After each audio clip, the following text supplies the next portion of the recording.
Olá, eu sou César Barbosa e hoje lerei trechos da História da Literatura Ocidental de Otto Maria Carpo, do capítulo da literatura grega, onde ele trata sobre o teatro grego. O teatro grego que teve seu auge no século V a.C., na cidade de Atenas, na efervescência cultural vivenciada pelo século de Péricles.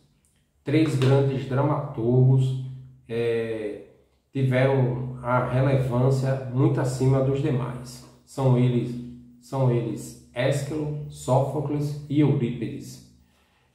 Apesar dos três juntos terem escrito mais de quase 300 peças, resistiram até o nosso tempo 7 de Ésquilo, 7 de Sófocles e 19 de Eurípides. Essas tragédias gregas tinham o objetivo de educar e informar. O teatro grego ele era muito próximo, muito vinculado à religião. Era um culto ao deus Dionísio. Então a cidade realmente parava para realizar este evento. Os atores que participavam das apresentações eram homens, somente homens, inclusive fazendo os papéis femininos. Eles usavam máscaras no evento e eram atores profissionais. Eles recebiam dinheiro para participar dos eventos. Também tinha um coro que participava da apresentação. E quem ganhava esses festivais, os autores das peças vencedoras, eles ficavam muito conceituados, eram muito conceituados dentro da sociedade, né?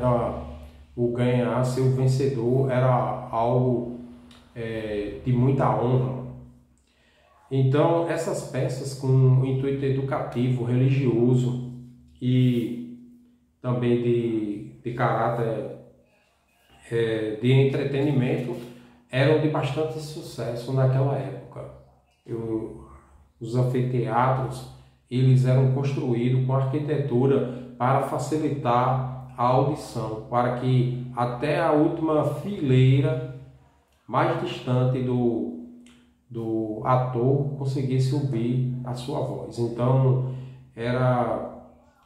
tinha a arquitetura, tinha a questão da escrita, da literatura, a questão da religião, a questão do entretenimento e dos períodos festivos que envolvia as apresentações dessas peças teatrais.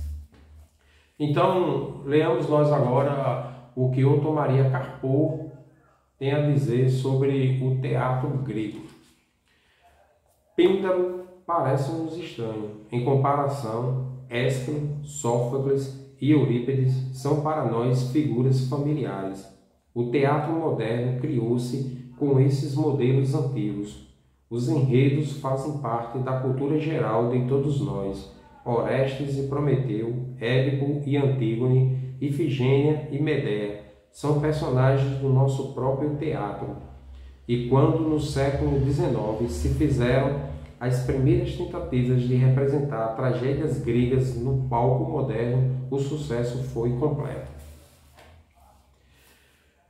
O teatro grego é de origem religiosa. Nunca houve dúvidas a esse respeito. As tragédias e, em certo sentido, também as comédias foram representadas assim, como se realizam festas litúrgicas. Mas, quanto à liturgia, que teria sido a base histórica do teatro grego, ainda não se chegou a teses definitivamente estabelecidas. As pesquisas da Escola Antropológica de Cambridge parecem ter confirmado, embora precisando, o que sempre se soube: a tragédia grega nasceu de atos litúrgicos do culto do Dionísio. Podemos continuar adotando a intuição genial de Nietzsche. A tragédia grega é a transformação apolínea de ritos dionisíacos. Por isso, o único conteúdo possível da tragédia grega era o mito fornecido pela tradição. Enredos inventados pela imaginação do dramaturgo que enche os nossos repertórios estavam excluídos. Tratava-se de interpretações e reinterpretações dramáticas de enredos dados. Mas não é esta a única particularidade do teatro grego. Em comparação com o nosso, a diferença estilística não é menos importante. O teatro grego é mais retórico e mais lírico do que o moderno. Os discursos extensos que os gregos não se cansavam de ouvir seriam insuportáveis para o espectador moderno, que prefere ouvir discursos, ver e viver a ação. O grego, ao que parece, frequentava o teatro para se deixar convencer da justeza de uma causa, como se estivesse assistindo à audiência do tribunal ou à sessão da assembleia. Esta interpretação do teatro grego não pode ser evidentemente de aplicação geral. Não se aplica, pelo menos em parte, ao teatro de Eurípides. Só nesse sentido, esse grande poeta representa a decadência do teatro grego.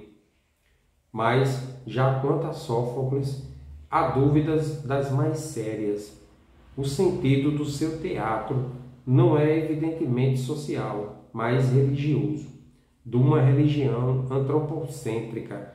Talvez seja mesmo impossível dar uma interpretação geral do teatro grego, porque não o conhecemos suficientemente.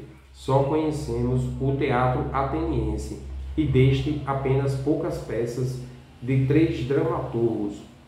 Mas entre eles está o maior de todos, aquele que criou o verdadeiro teatro grego, e já representa o seu apogeu. O sentido profundo do teatro grego revela-se em Ésquilo. Ésquilo é poeta de uma época na qual religião e política, Estado e família se confundem, porque os elementos dessa equação ainda têm feição arcaica. O Estado, em Ésquilo, é uma federação de famílias da mesma raça, ligadas pelo culto dos mesmos deuses. São conceitos primitivos de aristocracia homérica governando a polis, a cidade. Mas essa cidade de Atenas está se democratizando e, com o advento de novas classes sociais, modificam-se os conceitos de culto e de direito. A época homérica, iluminada pelo sol sobre o mar Jônio, parece agora um passado noturno desumano. Na época de Ésquilo, as leis primitivas da família, do clã, chocam-se com a consciência humana.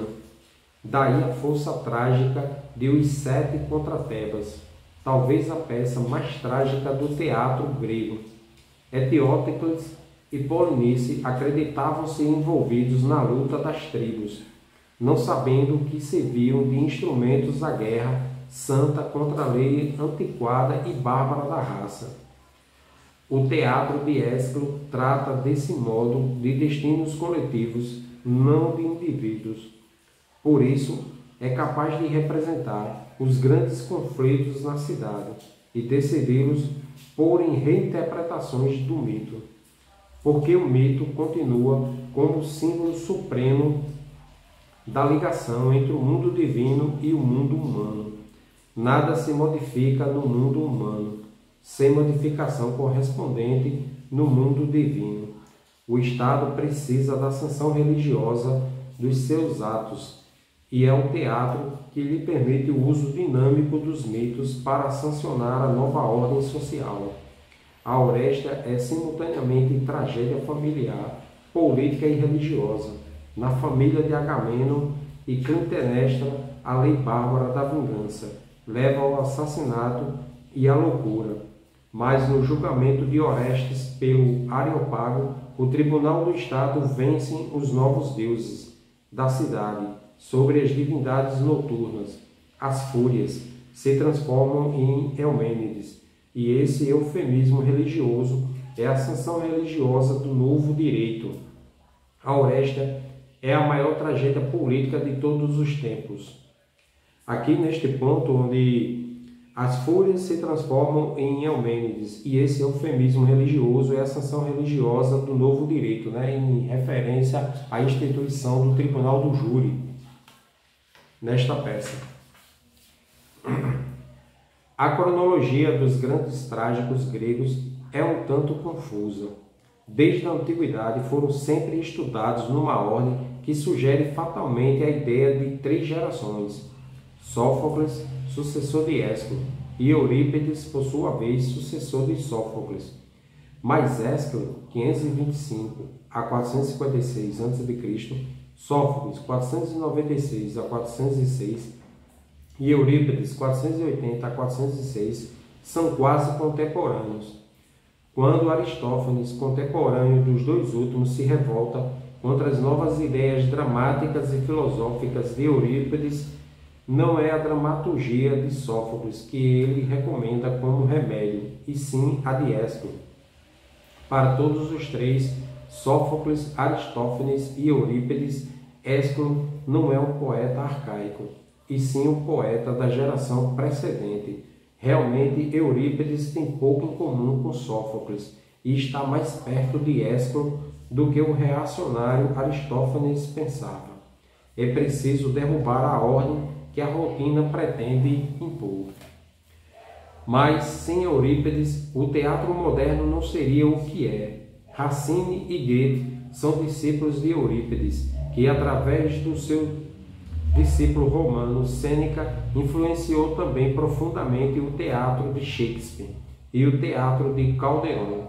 Os próprios gregos não se conformaram com o ódio de Aristófanes.